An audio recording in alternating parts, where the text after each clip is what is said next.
La réunion de famille avait été fixée au dimanche après-midi, ce qui aurait dû être mon premier signal d'alarme. Papa ne convoquait des réunions de famille que lorsqu'il avait déjà pris une décision et voulait la présenter comme un processus démocratique.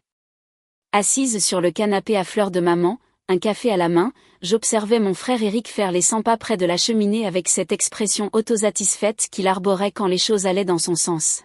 « Merci à tous d'être venus », commença papa, se tenant droit comme s'il s'adressait à un conseil d'administration.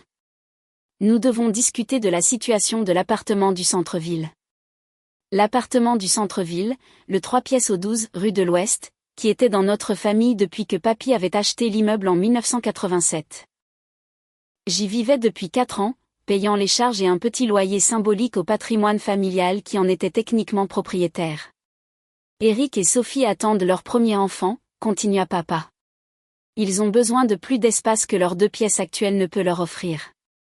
Pendant ce temps, Camille, tu as 2 chambres rien que pour toi. Je posais ma tasse de café. J'utilise la 2e chambre comme bureau. Je suis en télétravail 3 jours par semaine. Tu peux travailler dans un café, intervint maman. Les jeunes font ça tout le temps.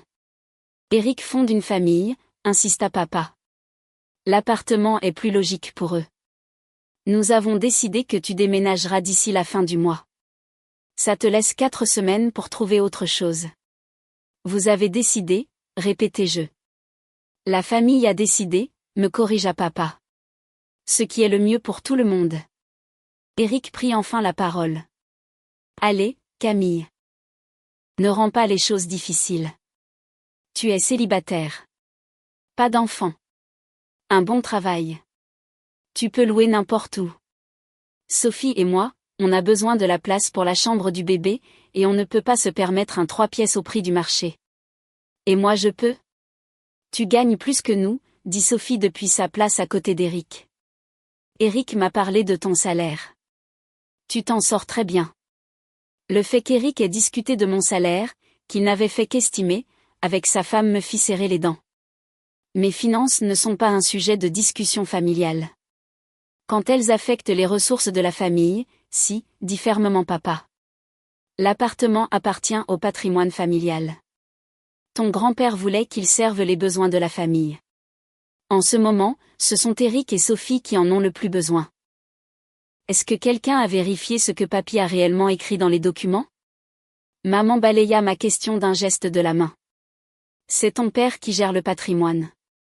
Il sait ce qui est approprié. J'aimerais quand même voir les documents officiels. Camille, ne sois pas difficile. La voix de papa avait pris cette tonalité menaçante. C'est déjà décidé. Éric et Sophie emménageront le 1er novembre. Tu dois prendre tes dispositions. Je me levai. J'aimerais demander formellement des copies des documents de la succession, de l'acte de propriété de l'immeuble et de tout papier établissant l'autorité de la famille à mettre fin à mon occupation. Le visage de papa devint rouge. Tu n'as pas besoin de paperasse. Je te le dis en tant que ton père et en tant que gérant du patrimoine. Alors en tant que résidente actuelle, je demande une notification formelle de cette expulsion. Ce n'est pas une expulsion? La voix de maman monta d'un cran. C'est la famille qui aide la famille. Alors il devrait y avoir une documentation des termes. Je quittai la réunion, sentant l'irritation de ma famille me suivre jusqu'à la porte. Le temps d'arriver à l'appartement qu'ils voulaient me prendre, j'avais 17 messages sur la conversation de groupe familial, allant d'Éric me traitant d'égoïste à maman disant que je lui brisais le cœur. Je les ignorai tous et ouvris mon classeur. Il y a 4 ans, quand papy était tombé malade, il m'avait appelé à l'hôpital. Pas toute la famille, juste moi. Il était parfaitement lucide malgré les antidouleurs et très précis sur ce qu'il voulait me dire. L'immeuble, avait-il dit en me serrant la main. Je modifie les dispositions de la succession. Ton père pense qu'il contrôle tout, mais il ne lit pas les détails. Jamais. Papy, tu devrais te reposer. Écoute. L'immeuble te revient. Un transfert direct, effectif à mon décès. J'ai déjà fait la paperasse chez le notaire. Ton père aura les autres biens, mais le 12 rue de l'Ouest est à toi. Il pensera qu'il est toujours dans le patrimoine familial parce qu'il ne lira pas les documents modifiés, mais ce n'est pas le cas. Il est à toi. Pourquoi moi? Parce que tu es la seule qui m'a demandé ce que je voulais vraiment au lieu de me dire ce que tu pensais que je devais faire. Parce que tu venais me voir chaque semaine, pas seulement quand tu avais besoin de quelque chose. Parce que je te fais confiance pour t'en occuper correctement. Il est mort 2 semaines plus tard. J'avais reçu les documents de succession modifiés et l'acte de transfert de propriété de son notaire 1 mois après. L'immeuble, les 6 appartements, y compris celui où je vivais, étaient à moi. Pleine propriété, sans que le patrimoine familial soit impliqué. Je ne l'avais jamais dit à ma famille parce que papy avait eu raison. Papa n'avait jamais lu les documents modifiés. Il avait classé les courriers du notaire, supposant qu'il s'agissait de paperasse standard de succession. Pendant 4 ans, il avait cru contrôler l'immeuble pendant que je le gérais discrètement, l'entretenais et percevais les loyers des 5 autres appartements. Les revenus locatifs couvraient les dépenses de l'immeuble, et bien plus. J'avais utilisé l'excédent pour rénover les appartements, améliorer les systèmes du bâtiment et constituer une solide réserve pour l'entretien.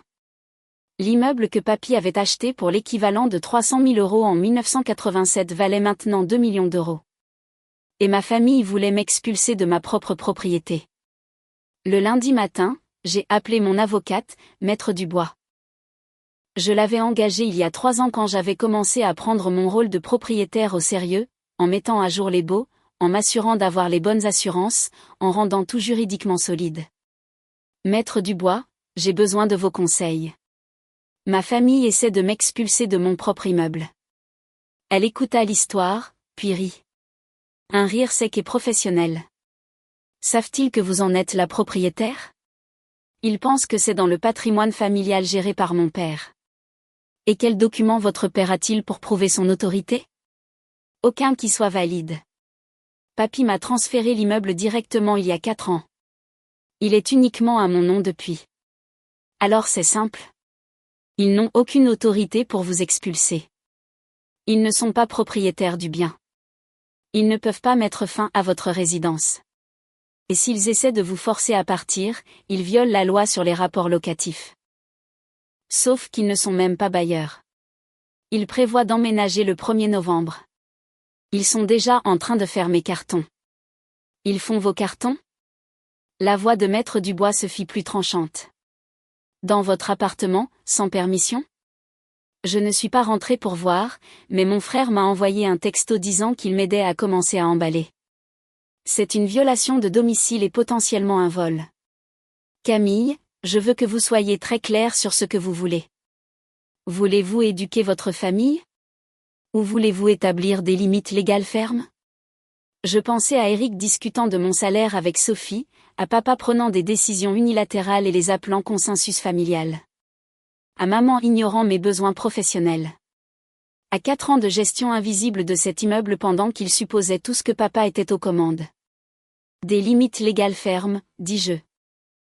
Alors voici ce que nous allons faire. Mercredi après-midi, mon téléphone se mit à sonner. Papa, puis Eric, puis maman.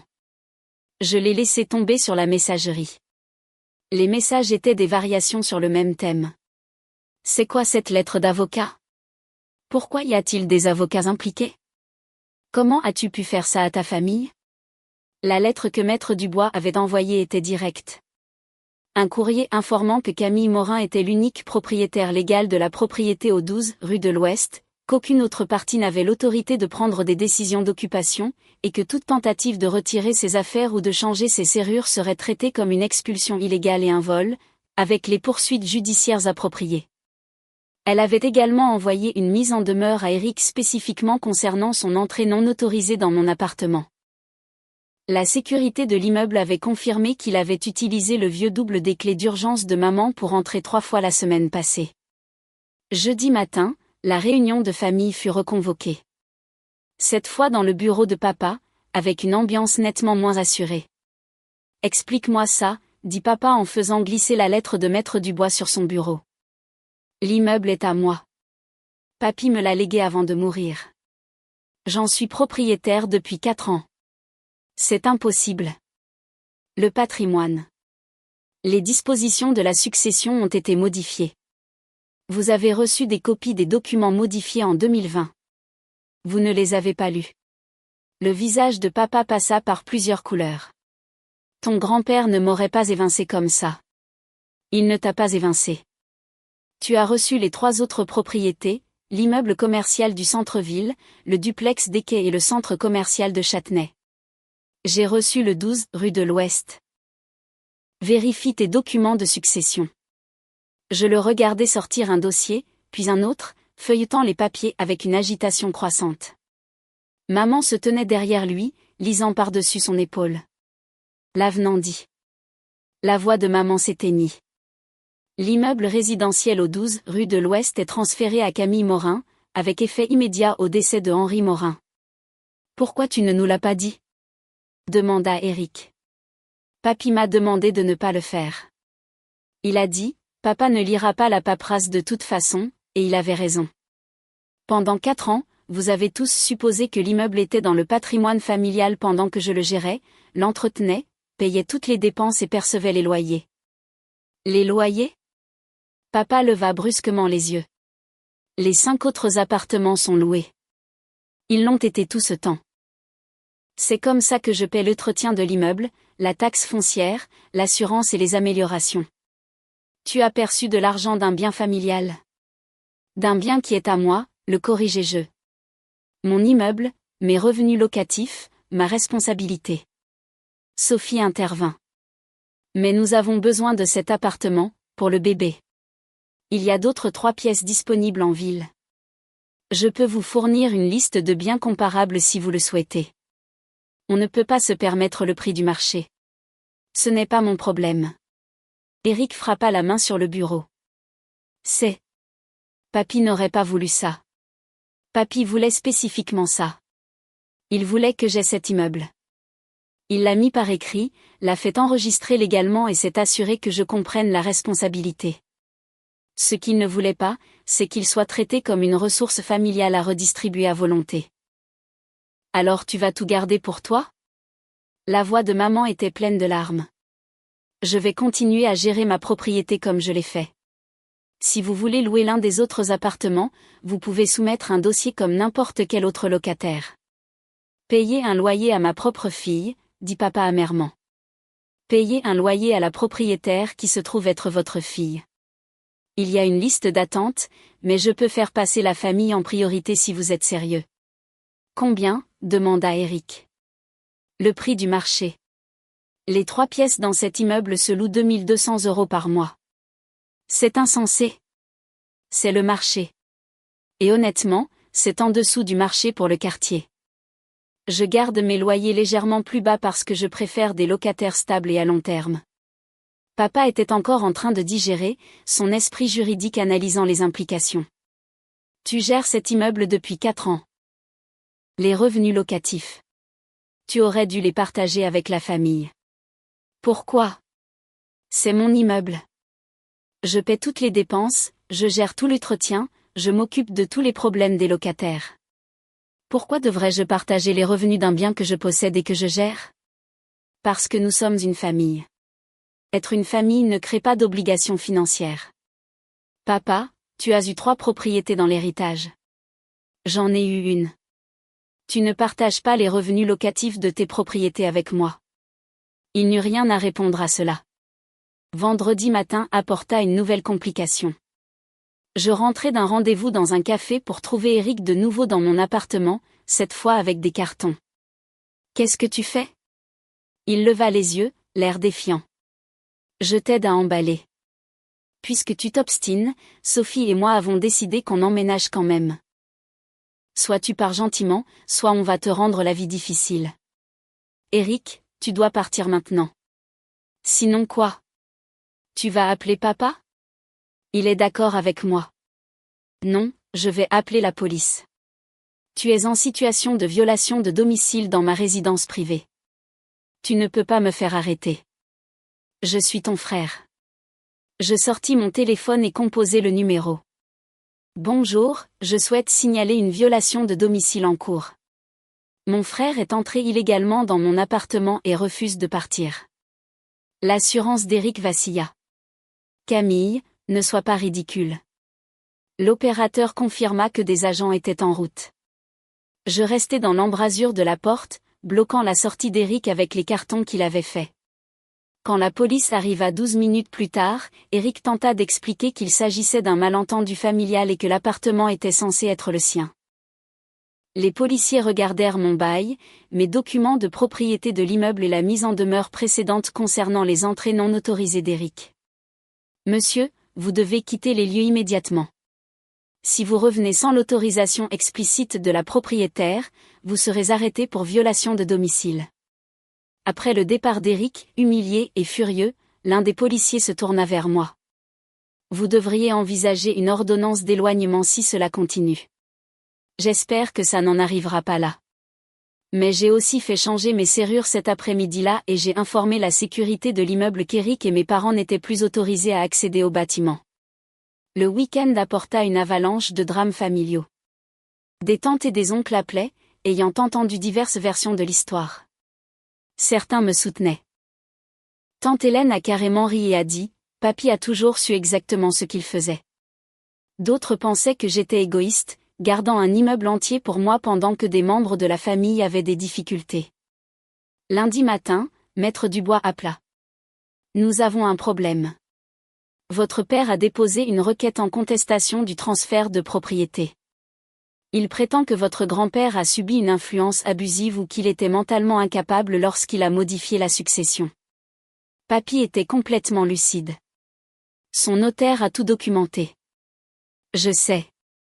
Et nous avons les dossiers médicaux, les notes du notaire et la chronologie montrant que la modification a été enregistrée des mois avant que sa santé ne se détériore. Le dossier de votre père est faible, mais ce sera coûteux et long de se défendre. Faites-le quand même. La procédure judiciaire dura 3 mois. Pendant ce temps, je ne parlais ni à mes parents ni à Éric. Sophie envoya quelques textos d'excuses, mais je restais brève et professionnelle. La famille se divisa en factions. Certains croyaient la version de papa selon laquelle j'avais manipulé un vieil homme mourant, d'autres reconnaissaient que papy avait été vif d'esprit jusqu'à la fin et avait fait son propre choix. La décision du juge tomba un mardi matin. J'étais au tribunal avec Maître Dubois lorsque le juge Martin, sans lien de parenté, lut sa décision. Les preuves montrent clairement que M. Henri Morin était sain d'esprit lorsqu'il a modifié ses dispositions successorales. Les dossiers médicaux, le témoignage du notaire et la chronologie le confirment tous. La modification a été dûment enregistrée et exécutée. La propriété actuelle du 12 rue de l'Ouest par mademoiselle Camille Morin est légalement valide et restera inchangée. Requête rejetée. Papa se leva pour tenter d'argumenter. Le juge le coupa. Monsieur Morin, votre père a clairement exprimé ses volontés. Il a choisi de distribuer ses biens de la manière qu'il jugeait appropriée. Le fait que vous ne soyez pas d'accord avec ses choix ne les invalide pas. Ce tribunal n'annulera pas une décision successorale clairement valide simplement parce qu'elle ne correspond pas à vos attentes. À l'extérieur du palais de justice, papa tenta une dernière fois. Camille, ça déchire la famille.